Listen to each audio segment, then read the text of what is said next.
우리 생활에 없어서는 안 되는 물. 수질 오염과 기후 변화까지 겹치면서 21세기엔 블루골드, 즉 물이 금인 시대가 될 거라고 하는데요. 물의 중요성이 높아진 만큼 수질 보존에 대한 필요성 또한 높아져 가고 있습니다.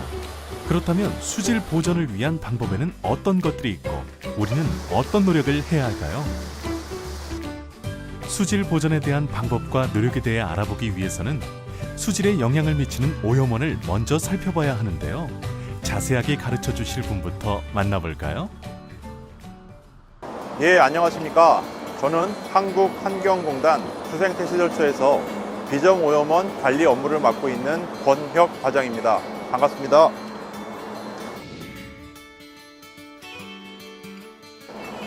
저는 오늘 여러분들께서 조금은 낯서실 수 있는 비점오염원이 무엇이고 비점오염원은 어떻게 처리되고 어떻게 관리되는지에 대해서 설명해 드리도록 하겠습니다. 깨끗한 물을 위협하는 얼굴 없는 범인이 있다던데 무엇인가요? 비점오염원은 용어 자체가 매우 낯섭니다. 쉽게 말씀드리면 점오염원과 비점오염원으로 크게 구분이 되는데요. 점오염원은 우리들이 쓰고 있는 화장실 용수, 공장, 우리 가정에서 나오는 생활하수 이런 것들이 모여서 처리가 된다 그래서 점이라는 표현을 쓰고요. 비점오염원은 도로, 공장, 공사장, 또 주차장 등 알 수 없는 넓은 면에서 나오는 오염원이라고 하여 비점오염원이라고 합니다. 즉, 사업장 부지에 방치된 원료나 폐기물들이 빗물에 노출되면서 납, 아연 등 중금속들이 하천으로 유입되기도 하고 농업 활동으로 인해 제초제나 농약 등의 살충제가 유입되기도 합니다. 이 외에도 강우량이 많아지는 여름, 건설 현장의 토사 유출 사건도 잦은데요. 이 역시 수생 생물들에게 치명적인 영향을 미쳐서 비점 오염 물질로 분류됩니다. 우리도 모르는 사이에 빗물과 함께 유입된 오염 물질. 하천 수질 개선을 위해서는 비점 오염원의 관리가 무엇보다 중요하겠죠. 그 노력 중 하나가 바로 비점 오염원 설치 신고제도입니다. 2006년부터 일정 규모 이상 개발 사업이나 비점 오염 유발 가능성이 큰 사업장의 경우에는 비점 오염원 설치를 신고하고 비점 오염 저감 시설을 설치해야 합니다. 뿐만 아니라 비점 오염 저감 시설도 전국 곳곳에서 운영되고 있는데요. 수질 개선 필요성이 높아짐에 따라 꾸준히 비점 오염 저감 시설이 개발, 보급되고 있다고 합니다. 비점 오염 관리 시설은 어떻게 관리되고 있는지 경안 빗물 펌프장을 찾았습니다. 여러분들이 와 계신 이곳은 경기도 광주시 경안동에 위치한 배수 펌프장입니다.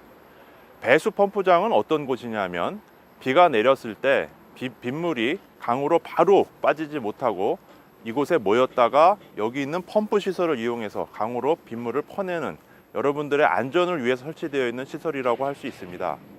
초기 호수는 도로나 노면 등에 있는 오염 물질을 함께 포함해서 이곳으로 이동시키게 되는데요.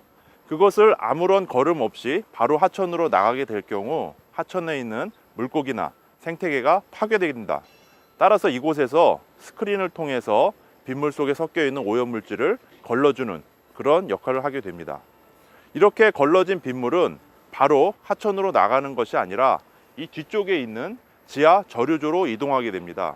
이곳에서 장시간 빗물을 모아놨다가 비가 그치고 난 후 빗물을 깨끗하게 처리할 수 있는 하수처리장으로 이동하여 처리하게 되는 것으로 이 시설은 구성되어 있습니다.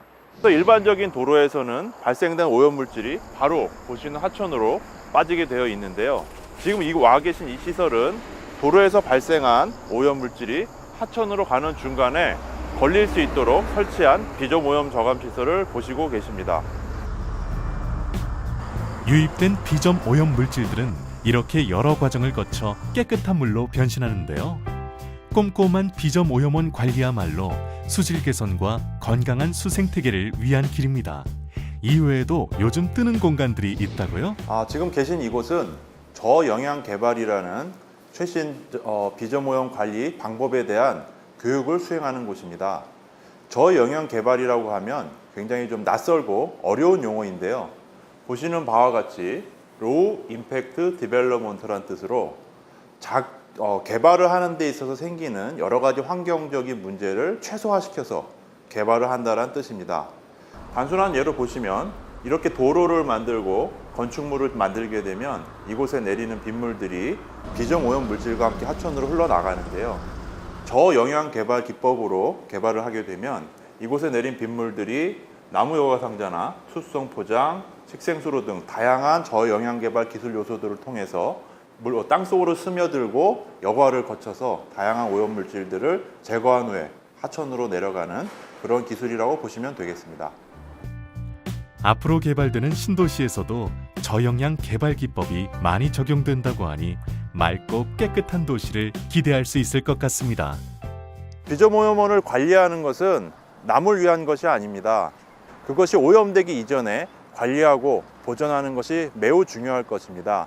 이를 위해서 우리는 생활 속에서 실천할 수 있는 다양한 방법들을 실천함으로써 비저오염원을 줄이고 이를 통해서 우리가 먹는 물을 아끼고 보존할 수 있는 길이 되도록 하겠습니다. 일상생활과 밀접하게 연관되어 있는 부분들이 많은 만큼 우리의 작은 실천과 노력으로 비저오염원을 충분히 줄여나갈 수 있습니다. 깨끗한 하천을 위해 모두가 함께 노력해야 할 때가 아닐까요?